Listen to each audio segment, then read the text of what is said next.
Thank you very much, Ian. I don't do all that by myself. I have a team of dedicated people who, in the majority, are tradesmen, whether they're electricians or lab technicians coming through the engineering field. So I share your passion for training of the technical and trade natures. We, as electricity safety regulators, I work in Victoria. In Australia, we have ERAC, which was mentioned, which is the Electrical Regulators Advisory Committee, and we work together to try and build some consistency with both the licensing regime and the education outcomes that feed that licensing regime across Australia. I have colleagues here from other states, South Australian, ACT, Queensland, and others are taking a great interest in the outcomes of this forum. I'll just touch on the regulatory regime to begin with, and then the importance of competent workers. And a lot of it is to do with compliance and safety. They're the most important things from a licensing point of view. If anybody could do electrical work, we wouldn't bother with trades, we wouldn't bother with licensing. It is inherently dangerous, both in the conduct of the work and in the results that it may leave people with in the future. So each state and territory at the moment operate a separate licensing scheme. There was moves a few years back to come up with a national occupational licensing scheme. In my opinion, and that was shared by industry, they overcooked it. They tried to put in another layer of bureaucracy, finance that, fund that, and it was going to cost every electrician and most other trades more money for very little return, so that was derailed. However, in the background, we are working towards a system which already exists in Queensland where you have automatic mutual recognition of tradesmen. So if I'm a Victorian electrician, I can pop up to Queensland and work there. A Queensland electrician, if they don't live in Victoria, can come down and work in Victoria without having to take out a Victorian licence. That's what we're after. But to underpin that, we need to know that the training and how those people get those licences is consistent across Australia. Otherwise, we're looking at, again, 7, 8 different regimes for licensing, and that's not desirable in a country the size of Australia.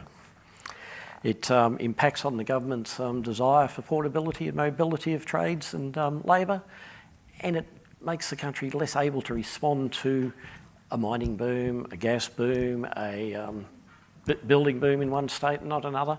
We've got to have a mobile workforce, otherwise we will be staring down the skill shortage, which I'm not seeing at the moment in the electrical trades. There's plenty of them out there. With the coordination, we have input into the training bodies such as gathered here today. We engage with industry, and certainly in Victoria, industry, both the employers' representatives and the unions play very nicely together when it comes to training and safety. I mean, they might get loggerheads on advancements and salaries and other things, but where it matters to their members and their employees, they do cooperate very well, and that makes it easy for me as a regulator and other regulators to ascertain what it is that industry want. We're not going to sit there and say, oh, do a Cert 3, do this, do that, we'll give you a licence. We go out to industry and say, what do you want from your trades? What do you want from your workers? And how can we help you get there? And that feeds into the curriculum development, the curriculum delivery and the assessments at the end. Currently in Victoria, we have I don't know whether we've got any Victorians here, the dreaded LEA, Licensed Electricians Assessment. It's been around since 1999. And it's a final test delivered by the regulator to, almost said on the students. I guess that's how they see it. You know, we're doing it on the students so that we can ascertain that before granting them a licence, which in Victoria and in most other states have no restrictions. You can then, after 4 years of training, obtain a licence, pop out there and do industrial work, GMH or fish and spin factory, commercial work, an entire shopping centre, or a domestic installation or multiple domestic installations. So when we license these people, we need to be confident that they are competent for 2 reasons, and we'll touch on these later. They're not going to muck it up and leave an unsafe building or an unsafe situation for the occupiers, and they're not going to injure themselves or anybody else while they're conducting that work. So the testing at the moment is in the format it's been for nearly 15 years. The current delivery method is we have a couple of appointed testing bodies that we audit their work, we audit the questions they're asking, and we monitor the results. Last time we looked at it, We had an approach from industry prior to Knowles being mooted. Whatever you do, don't let the LEA go. Unfortunately, as Knowles evolved, it was becoming obvious that the only requirement for a licence would become a Cert 3. So we were in Victoria taking measures to ensure that there was an alternative with reinforced capstones, possibly independently delivered within the RTOs, but we haven't gone down that path as yet. Last year, we issued 1,900 licences. That's new people straight out of school, complete the LEA, and we let them loose on the trade. That's a significant number of people. The numbers are very similar in other states, Queensland, New South Wales, far less in the smaller states, of course. That's just electrical workers. On top of that, we have registered electrical contractors, we have restricted electrical workers, so there is a large range of people out there currently doing and about to commence electrical work. And that means that the exposure of the public and these workers to injury, non-compliance and fire is really, really high. So we need to be sure that as a licensing body, we're mirroring what you do with a driver's licence. 120 hours, pass the test, then go out and learn to drive. That's what they told me when I got mine. I don't know what that was. And then we have checks and balances in the system to ensure that they are doing the correct job and that they are complying with the regulations. I won't go into that detail here.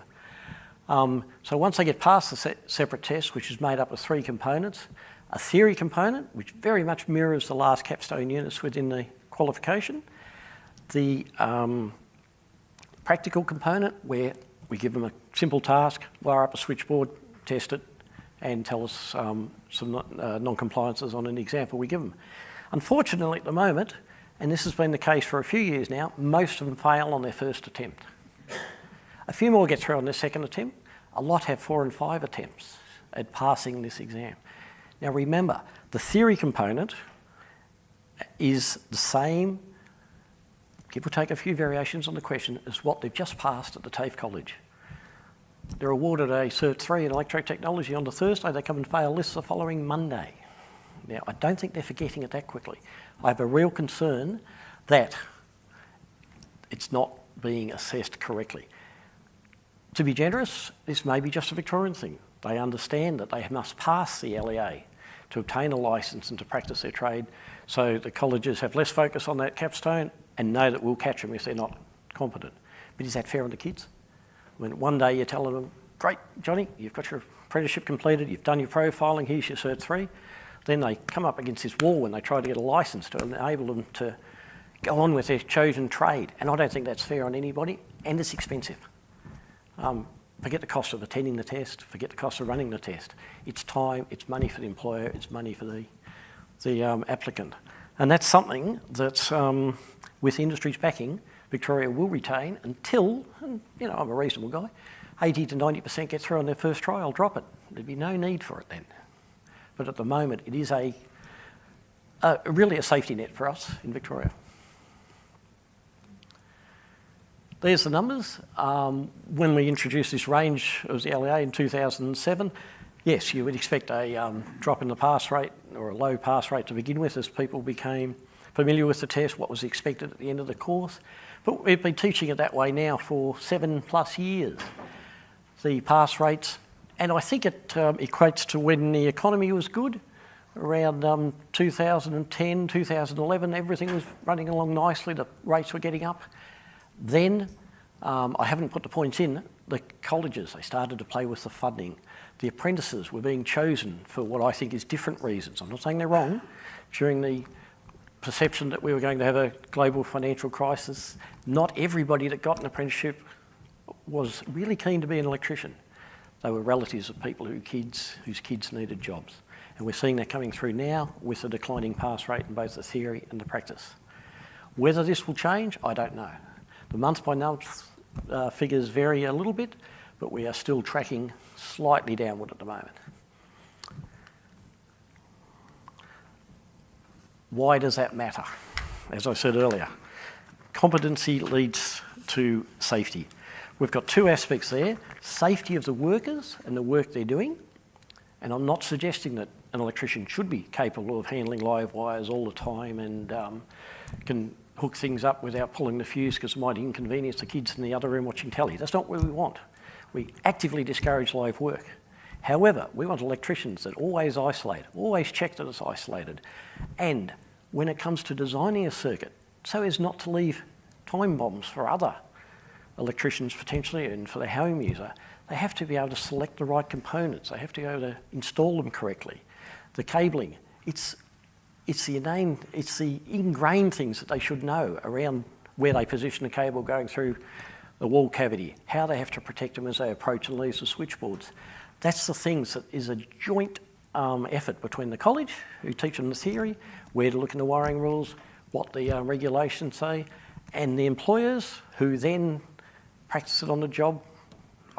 I know when I was an apprentice, you used to get a clip across a year if you got it wrong. These days, you probably get a good talking to about your attitude. But they're supposed to learn that on the job. They're supposed to practice it day in and day out and just automatically do it. And that has the outcome of keeping them safe and ensuring that the installations, when they walk away from it, test it, of course, and certify that it is complete and safe. We're not leaving any sleepers that will result in electric shocks, fires, or unreliable installations. We have had a recent fatality where an electrician failed to isolate or failed to test and received a fatal electric shock. That, fortunately, has been the only worker death we've had in 9 years on the electrical trade. However, we have numerous reports of very, very close shaves. If it wasn't for RCDs, a couple of milliseconds here or there, they would have been fatalities as well. We do have long-term injuries from electrical flash burns. We had a gentleman nearly 5 years ago who suffered severe burns to most of his body. He was doing a simple job that any fourth-year apprentice would be trusted with, change the circuit breaker in a component-type switchboard, reasonably small commercial premises, Chinese restaurant. Oh, don't turn the power off, I have patrons. We need to build into them competence so that they know that they can negotiate with the owner from a position of care and authority, and incidentally backed by regulation, that they can't work live, how to calculate the possible faults that can go wrong and what precautions they need to take to do the job safely, even assuming that it's no longer live. And when they select the component that they're going to put in, the circuit that they're going to extend, the work they're going to do, it has to be done correctly to ensure it's reliable and safe. This guy, 3-4 years later, he's walking again. He'll never work in the trade again. In summary, the impact on the safety of both the people and the installation is down to the worker. We know that in busy businesses, you've got an apprentice out there doing the roughing, you've got a third year who might be doing the fitting off, you've got a supervisor who, in theory, comes around and tests everything. The reality of it is they don't. So we have to rely on competent workers from day one, once we license them out there, being able to go out there and do it all and get it right, which has a twofold effect. It keeps the installation safe, keeps workers safe, and in addition, means that we, as a regulator, have had reasonable confidence in the training system and the licensing of the workers and their competency. We wouldn't need to go around and check 10 to 15% of what they do, which would be a cost saving for everybody. We wouldn't need to have mandatory inspection of some types of electrical work, which is another cost saving to the community. I can't say that it would improve the retention rate, but it would certainly give the apprentices a certainty, that as they progress through, there's a chance they're going to get their licence fairly quickly after they finish their course and they're not faced with this barrier. I don't think that actually deters people from attempting an apprenticeship in Victoria, but we do know that they try to go interstate, across the border and get a licence over there and then come back and ask for a Victorian one. That's not many, but that does say that there's a desire there to become electricians and they'll do anything to get there. So I think the passion's there for some of them, but the knowledge has to be ingrained, it has to be taught from day one, because it impacts directly on safety. Consistency. As we get a more mobile workforce, I need to know as a Victorian regulator, Brian as a Queensland regulator and the others need to know that the workers coming to their state have achieved the same level of competency as we would expect of our own apprentices and workers within the state. We do track some of our interstate workers. Some of them are really good. Some of them, you wonder how they got their licences. So if we're going to have mobility and we're going to automate it without additional testing, and that is a requirement of the Mutual Recognition Acts, we need to be sure that there's a level playing field for those entering the trade and being licensed. What the answer is, I think we've heard some of that today. It is funding. A lot of it is funding. I am a member of the benchmarking committee for the Managed Apprenticeship Progression Program. I'm a supporter of that in that we are applying a mini LEA, as we'd call it, a small practical and theoretical test along the way. So instead of putting in that 3 years, 3.5 years, and then finding you don't know enough to get a licence, we can at least apply remedial work and keep them ticking over at a pace that suits them and suits the colleges to make sure that they are competent when they come out the other end and don't have a barrier when obtaining a licence. I'm sure Morris is too, but I'm anxiously awaiting to see the output and the success rate of the LEA for the Victorian people that have done it in this Managed Apprenticeship Progression Scheme. And based on that, we'll have another measure of how that's working to build confidence in the thing. And as regulators, we are not set in how we do things. If industry comes to us, government comes to us, maybe not government, others come to us and say, look, things are getting better out there, you can drop the LEA, we'll entertain that. But you need to convince us that the competence of the people coming out warrant the removal of that burden. Alternatively, if other regulators are discovering that people are incompetent or not fully across what they should know, they might be introducing their own externally administered licensing exam, which is a burden on everybody, the regulators included. So that is a brief overview. Any questions? And that wasn't me to pose for that one, by the way. What do you think? Is there any questions there? Yes? Just on competence, I've had a lot of trouble recently trying to get electricians to improve their skills, you know, and I've had a small amount of success with wiring rules refreshers. Most people won't come along because there's no mandatory requirement to do so. But the problem is you've got electricians out there who've had their licence for, 10, 20, 30, 40, 50 years, and they haven't done one skerrick of training or upskilling since they originally got that licence. Now, your Work Health Safety Acts and regulations, your Electrical Acts regulations, Code of Practices, they all talk about being competent, but there's no specifics about what is competence, how to maintain it, how to keep that currency. Have you got any ideas on that? We have, as part of the consultation prior to Knowles, looked at continuous professional development, and it was almost unanimously opposed by the employers. We have the ability, and I believe other states do too, to impose conditions on a person's licence. If we find them being incompetent, we send them back to school until they can pass the LEA again, and then we'll reinstate their licence. We do that in extreme situations. But you're right, as long as those people continue to rough in houses, they never come to our attention. It's when they then think, oh, I can do this for myself, and start designing installations or doing commercial work that they need to ensure that they're competent. And unfortunately, that's really just a civil and a OH&S matter. I don't have a regulation, and I'm unlikely to get a regulation that demands it. Some states do, but we don't. Yeah. Andrew Mavrakakis from State Training Authority in New South Wales.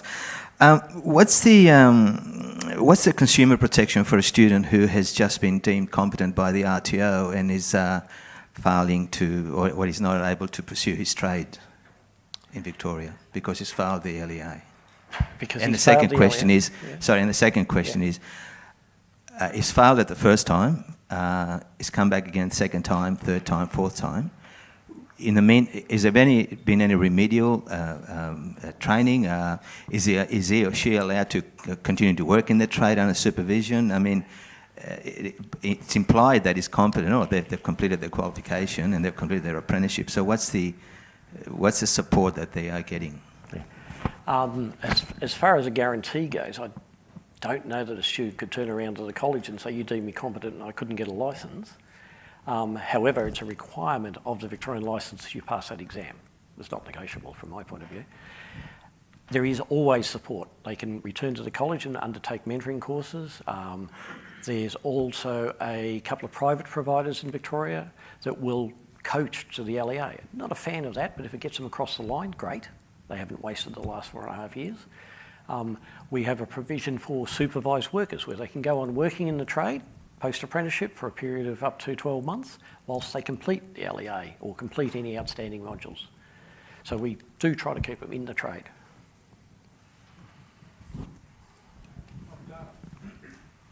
I think after 6 or 8 tries, we'd probably suggest they might like to look for a different career.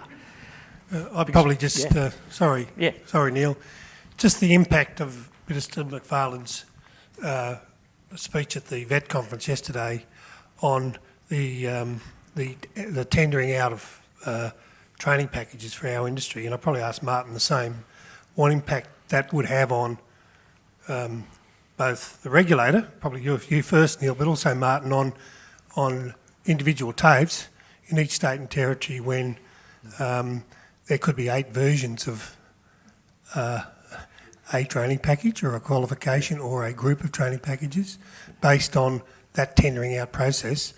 I would imagine, I won't say what I think, but obviously ask you the question, and also Martin, because it will have an impact on both the regulator and the training provider, and TAFE's our major training provider.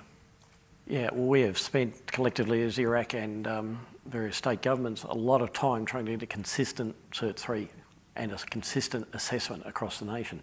If we were to have 8, even 7 or 5 different types of training packages, we'd have to individually map each of them to see they meet the skills that we require, and we would still rely on the LEA in Victoria, and it may be introduced in other states. I don't know. I wouldn't like to see it though. It's a pretty ominous issue, I think, for us all, and because of the fragmentation increasingly of the provider community, I think it's a risk. I guess without stealing Michael's thunder, we're seeing pretty obvious signs that a provider that's more interested in trading than training often is a problem.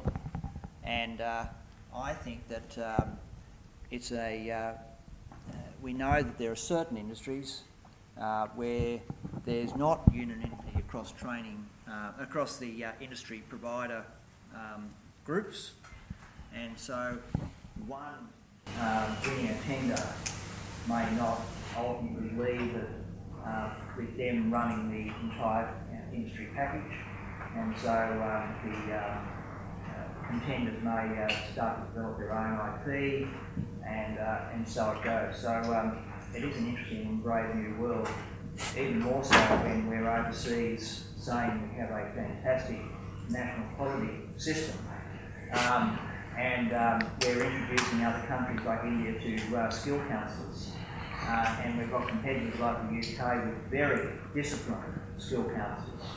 So it is an incredible change, really. Yeah. Somebody else? Yeah.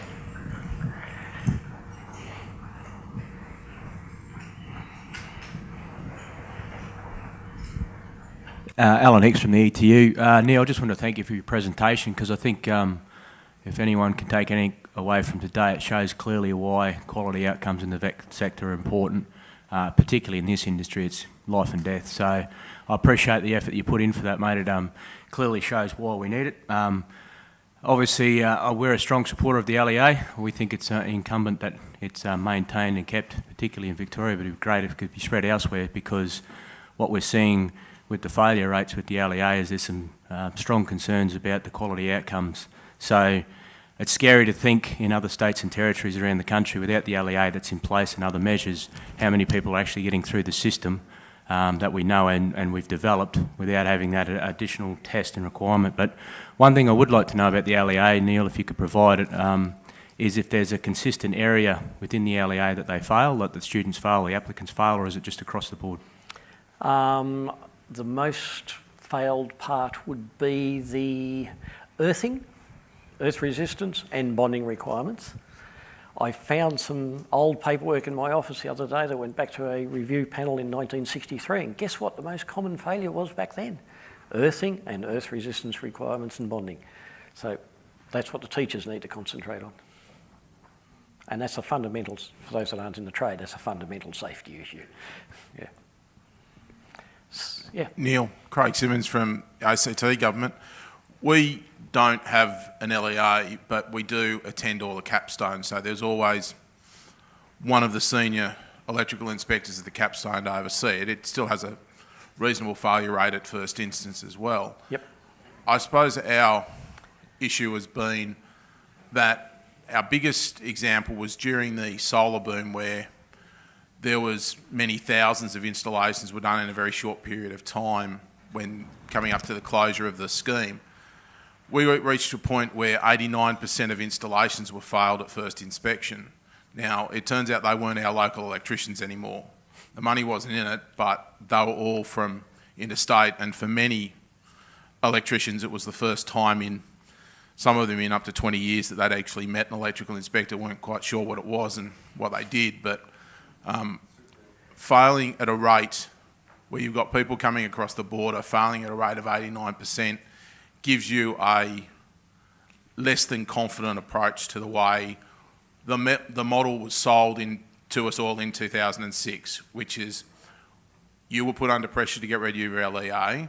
We're all told that what would happen is that we would have right of veto over the creation of the training package. Unfortunately, when it comes to work with Bob, that works in this industry. It doesn't work in the others that we cover.